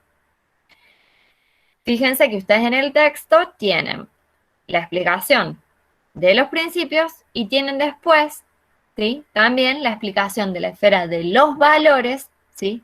Que son lo que incluye lo actitudinal, ¿sí? Ahí dijimos, por un lado está la cuestión de estos lineamientos que funcionan como guías para el juicio, ¿sí? Los principios son eso, ¿sí? El de respeto, la beneficencia, no maleficencia y la justicia. Y después está la esfera de los valores, que si ustedes se fijan en el texto es bastante, digamos, general, amplia la definición que da, justamente porque en la esfera de los valores entra la moral que uno trae como persona, es decir, que uno tiene antes de la profesión y que dentro del campo de la profesión va a destacar algunos valores más que otros, ¿sí? Como dice en el texto, la habilidad de comunicación, la empatía activa, ¿sí? Creo que eso, la parte de la ética del cuidado les debe resultar como más próxima, si se quiere, ¿no? O más directamente accesible en lo que plantea, porque es más concreta en cuanto a lo que está exponiendo, ¿sí? ¿Hay alguna duda en esa parte? Alguien había preguntado qué tienen que tomar de TEALDI para el parcial. Lo que tienen que tomar de TEALDI para el parcial es eso, qué implica la salud en tanto derecho humano, ¿sí? ¿Por qué decimos, ¿sí? Que se vincula con la reflexión ética, ¿sí? Eso. No entra, ustedes van a ver que en el diccionario latinoamericano, ahí donde explica la cuestión de los derechos, hace todo como una historización, una explicación de dónde vienen, ¿sí? La declaración de los derechos, de la historia de la atención médica, cómo fue evolucionando. Bueno, todo eso no vamos a entrar en ese nivel de detalles. Les sirve a ustedes para comprender el marco de dónde viene, ¿sí? Esta fundamentación de la salud como derecho humano, pero no es que tienen que aprenderse, ¿sí? Ni toda la evolución de las legislaciones, ni cómo fue la atención médica a lo largo de la historia. ¿Está? ¿Hay alguna pregunta? Yo quería preguntarle, le había escrito en el chat la pregunta, que era sobre unos Sí. términos que se utilizan en el PDF y otros que utilizaba usted en las exposiciones. Quería saber si se escribían simplemente sinónimos o si significaban cosas distintas. ¿Y cuáles son esos términos? La verdad no encuentro acá en el chat. Ahí lo busco y le digo, serían, perdón, que estoy buscándolo acá. Dice, Fenomenología y hermenéutica no entran, dijimos. no, Sí, decime. dice, en la exposición dice que la dimensión ética del cuidado involucra dos grandes componentes, la esfera de principios y la actitudinal. Pero en el PDF Sí. dice que son los éticos y los valores morales. O sea, quiero saber si son sinónimos. O sea, para mí, yo los identifico como sinónimos, porque los principios son valores y No, a ver. no, me La equivoqué. distinción que hace el texto, la distinción que hace el texto es entre Sí, principios y valores. Y sí, lo que nosotros decimos en la exposición es lo mismo. Los principios, por un lado, que son los 4, y después los valores que están relacionados con lo actitudinal. Es lo mismo. esto. Es Eso es lo que principios quería. y valores. Claro, eso. Sí, porque Lo me actitudinal parecía es los valores. que Los eran. principios, principios. Y en cuanto a la no beneficencia y la beneficencia, según lo que yo entendí, la beneficencia abarca tanto lo que es no maleficencia. O sea, y la Claro. O sea, maleficencia es nada más no hacer daño. exacto. General, o sea, son 4 principios, ¿sí? ¿No? El respeto, beneficencia, no maleficencia y justicia. Pero ahí el texto los presenta juntos porque beneficencia y no maleficencia están relacionados, solamente que la beneficencia es más amplia que la no maleficencia. Por lo mismo que vos Eso, dijiste, no maleficencia es no dañar, no hacer el mal. Beneficencia es más amplio porque es no hacer el mal, pero hacer buscar el el bien. bien. Es decir, es una actitud proactiva, es generar el bien, ¿sí? Por eso en Sí, la beneficencia entra promover el bien, no solo hacer el bien en una situación concreta, sino promoverlo, ¿sí? Anticiparlo, que es en lo que en salud hablamos de prevención. Promoción de la salud es fuertemente anclada en Profe, la prevención. eso le quería preguntar, si la beneficencia sería todo lo que implica la prevención de la salud, con Beneficencia, en todo lo que sentido se hace literal, es hacer el bien, pero en este sentido, como principio, implica todo lo relacionado. Por ejemplo, la prevención es anticipar un bien. ¿Por qué? Porque es anticipar que no se produzca un mal, ¿sí? Entonces, la beneficencia Claro, incluye lo que sería la prevención, promoción, prevención. claro, sería como lo de la teoría de Nola Pender. No sé qué dice esa teoría. Bueno, sí, es la promoción de la salud, Sí, si está promoción y anclado en la prevención de la promoción, salud. Bueno, la gracias. beneficencia incluye eso. ¿Está? Listo, gracias, profe. Bien. preguntaban también, profe, perdón que la interrumpa así nomás, que si la promoción era directa, o sea, me estoy refiriendo a la promoción de su materia, no a la promoción. No es la promoción de la salud. No. Sí, la promoción es directa, es decir, es directa, se obtienen en los parciales el promedio de 7 con nota mínima de 6, es decir, no se pueden sacar 9 y 5, 9 y 5 no vale, la nota mínima tiene que ser 6, entonces 8 y 6, ¿sí? Y habiendo presentado las dos actividades de reflexión. Ahí es directa, ¿sí?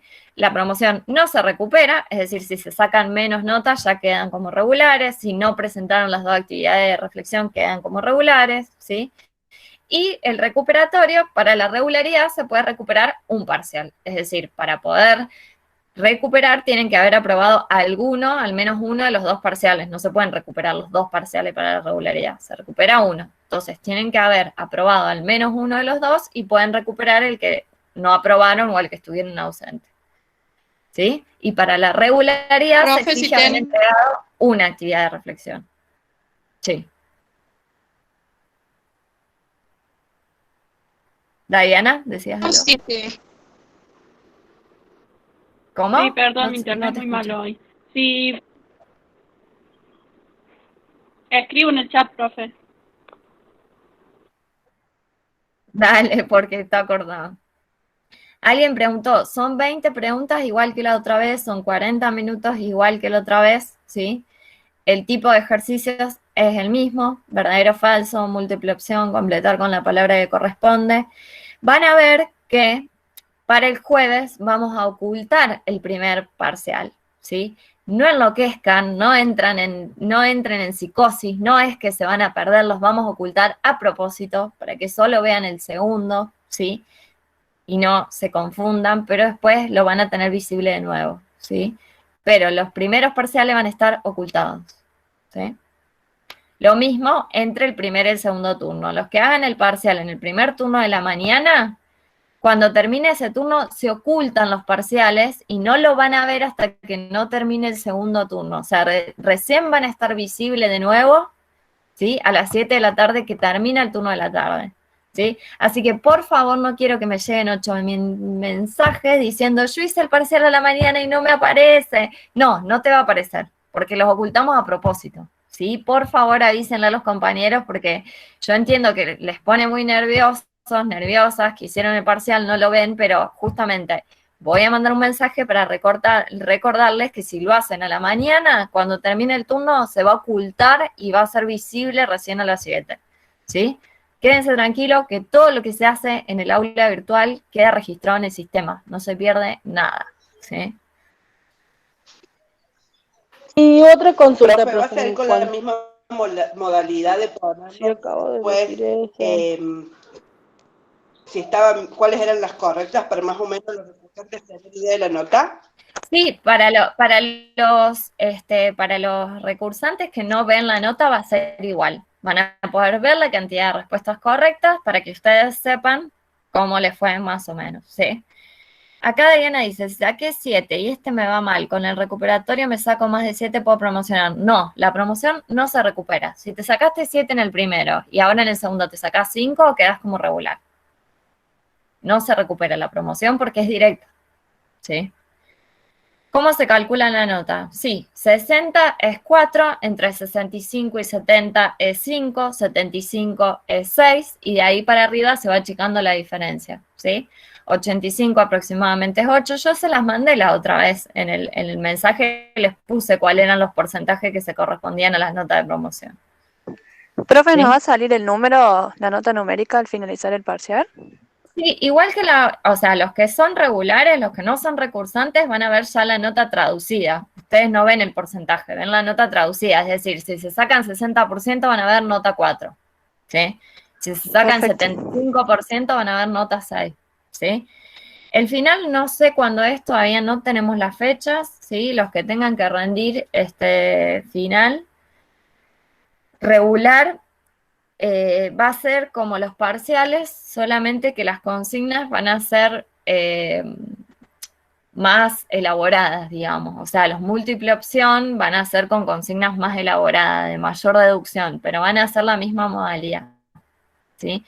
Si no podemos volver a la presencialidad, o sea, lo que hacíamos siempre en filosofía, tuvimos como examen final que ustedes tenían que preparar un tema, ¿sí? Vinculando contenido de todas las unidades.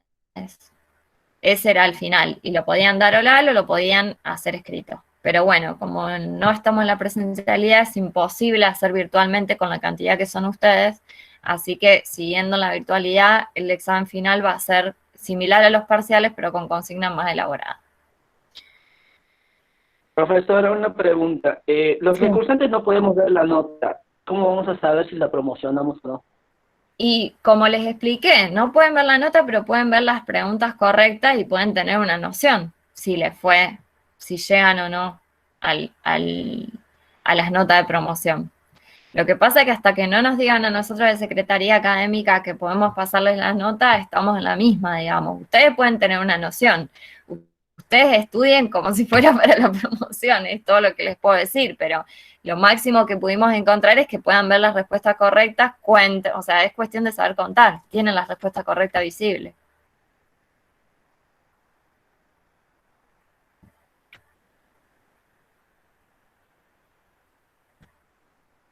Sí, algunos en el parcial anterior no le salía la nota, no eran recursantes y no le salía la nota porque estaban cargados en el aula virtual como recursantes.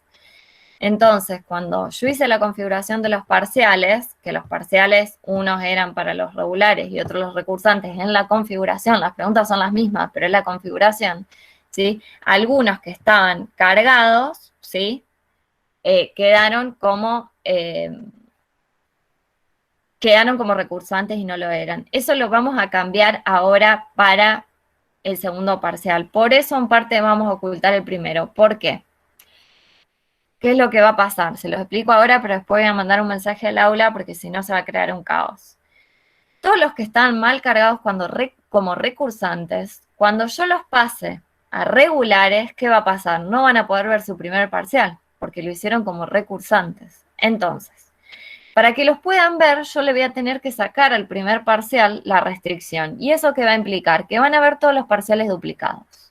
Es decir, van a ver en el primer parcial, en vez de ver uno, como ven ahora, van a ver dos y uno les va a aparecer como no hecho. O sea, va a ser un lío visual, no de notas, porque todo eso está guardado, pero visualmente a ustedes les va a aparecer duplicado el primer parcial. Entonces, para que no les hagan una psicosis innecesaria, porque no hay ningún problema con las notas, los vamos a ocultar, después les voy a sacar la restricción para que ustedes puedan seguir viendo su parcial, pero les voy a tener que avisar que lo van a ver duplicado. Es un problema técnico, no es un problema de nota, no se pierde nada, los parciales están guardados, ¿sí? No, los TP no ayudan para subir puntos en la promoción porque no fueron evaluativos, no tienen nota los TP, ¿sí? Entonces la promoción es con la nota de los parciales. Los TP son las actividades de reflexión que tenían que cumplir con la entrega, pero no tenían nota, entonces no suma en el promedio de las notas, ¿sí? Bien, bueno, todo esto de el parcial lo voy a poner en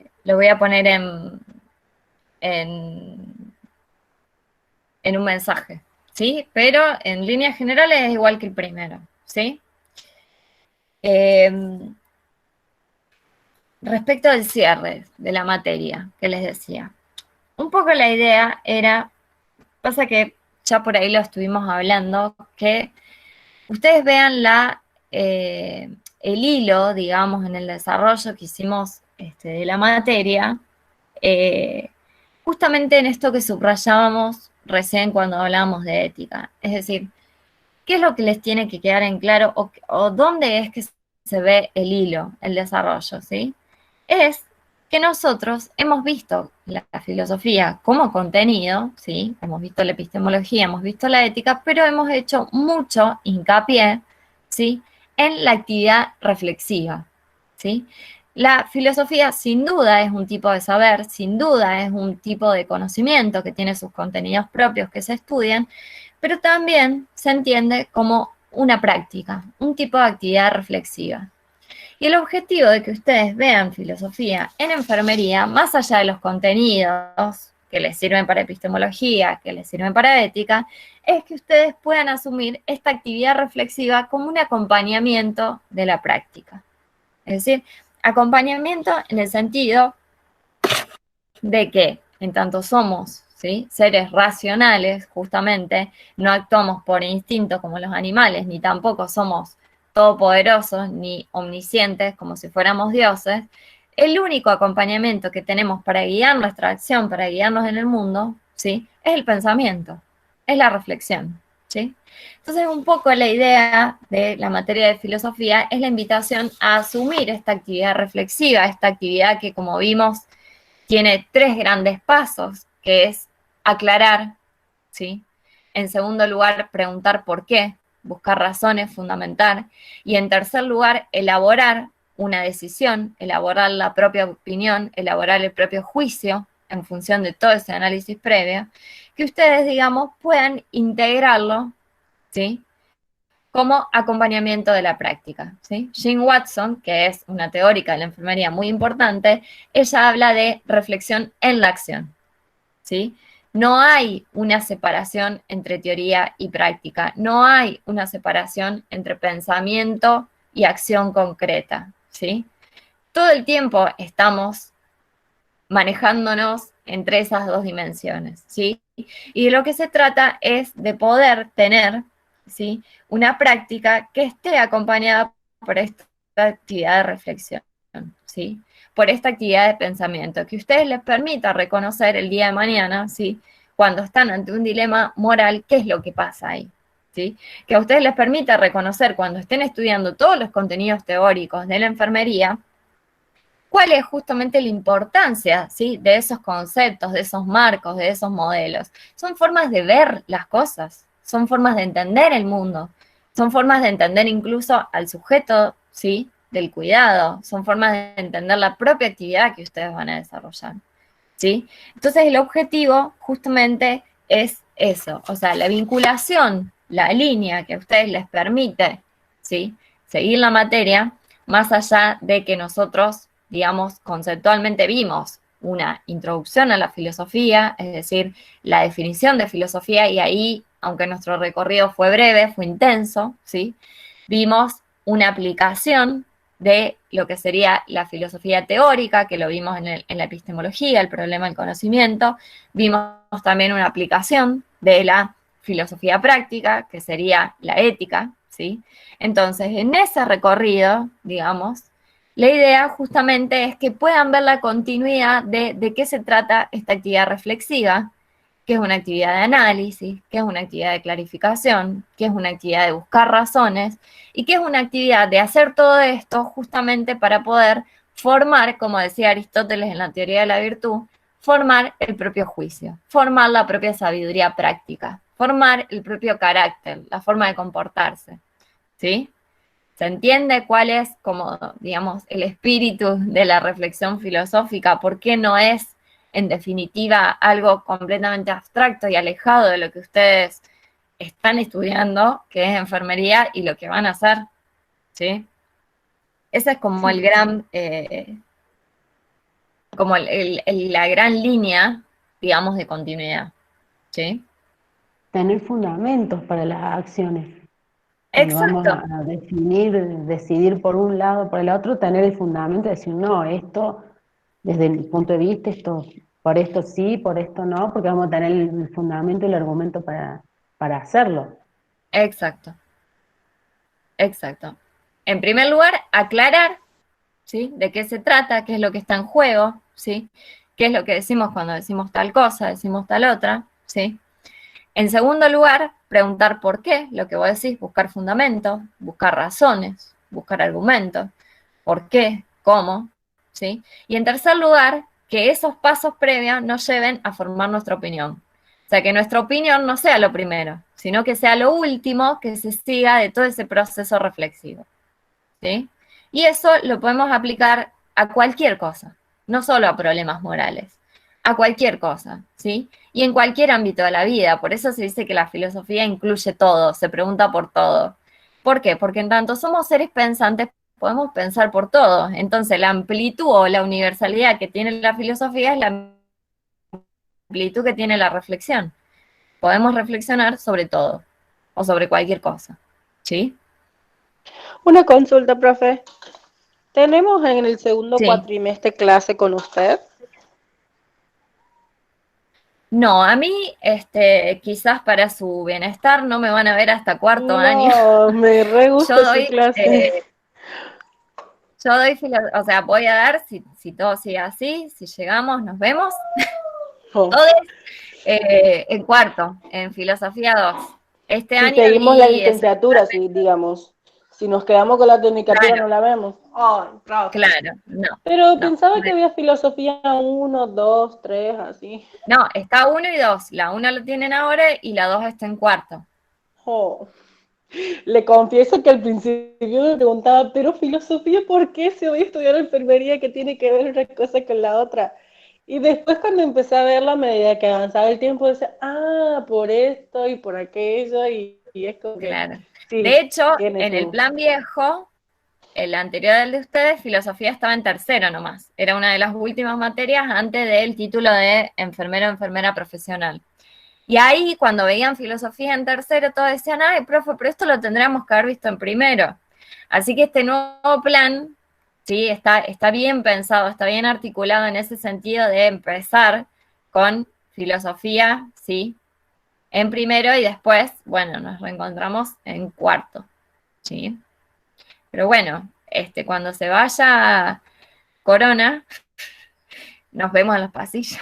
Y obviamente siempre a disposición de lo que necesiten, me pueden escribir, tienen mi mail, eh, independientemente de que sea de otra materia, si hay algo que tenga que ver con el concepto, en filosofía nos dedicamos al concepto.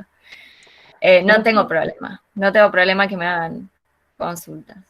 ¿Sí? Una pregunta, en el aula la pestaña de filosofía no se cierra, se queda abierta siempre. No, va a quedar, lo que se ha decidido es que las aulas quedan abiertas hasta los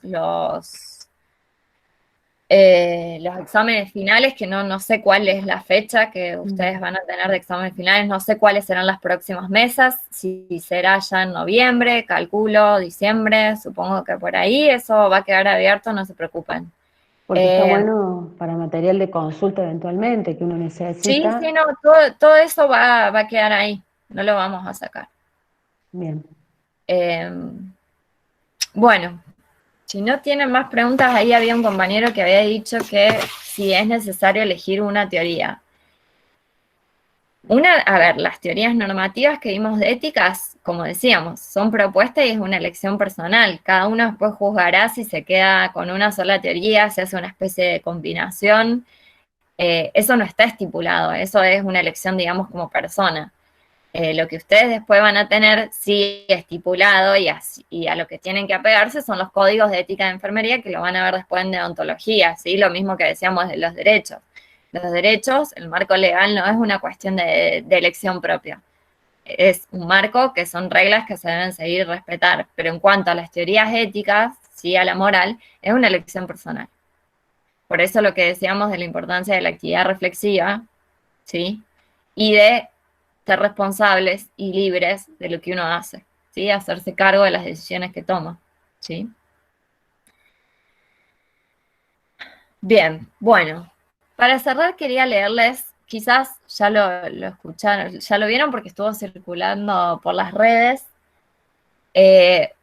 una pequeña anécdota que es basada en un hecho real que me pareció muy interesante porque toca, me parece, el corazón, el nudo de la carrera que ustedes eligieron, ¿sí? Que es enfermería, y que es una anécdota acerca de una profesora, ¿sí? De antropología, fíjense, antropología del estudio del hombre, donde hace muchos años un estudiante le preguntó, Margaret Mead, se llama la antropóloga, ¿cuál consideraba ella que era la primera señal de civilización en la cultura? ¿Sí? Entonces, dice acá el relato que el alumno esperaba que Mead le hablara sobre los anzuelos, sobre las ollas de arcilla, sobre las piedras, pero no. Lo que le respondió esta profesora, esta antropóloga, fue que la primera señal de civilización en una cultura antigua era un fémur roto y cicatrizado. Entonces los estudiantes se quedaron como muy sorprendidos y Margaret Mead, les explicó que en el reino animal, si te rompes una pierna, te morís, porque no podés correr del peligro, porque no podés ir al río a beber agua, porque no podés cazar comida. Es decir, te convertís en una presa para los depredadores. Ningún animal sobrevive con una pierna rota por un tiempo suficiente para que el hueso se cure. Entonces, un fémur roto que cicatrizó es evidencia de que alguien tuvo el tiempo para quedarse con el que se cayó, alguien trató la herida, llevó a la persona a un lugar seguro y cuidó de ella hasta que se recuperó. Entonces, ayudar a alguien durante la dificultad fue donde comenzó la civilización. Es decir, la civilización comenzó en un acto de cuidado. ¿Sí? Bien. Bueno. Profe, muchísimas gracias, porque la verdad que nos hace llorar a todos, y no sé si hablo en nombre de todos, pero ha sido hasta ahora lo mejor profe que he tenido en el año.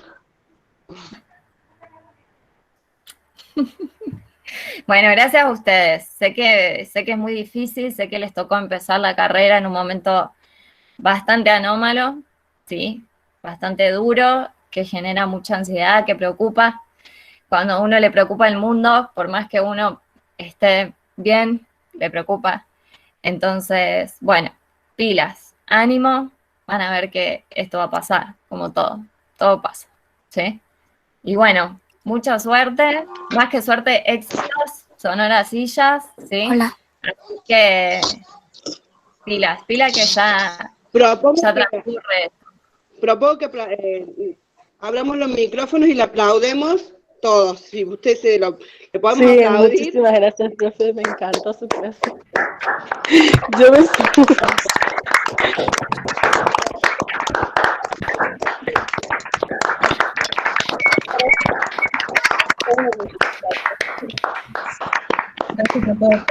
Gracias a ustedes. Fue un placer para mí. Que estén bien. Chao, profe, nos vamos a ver pronto.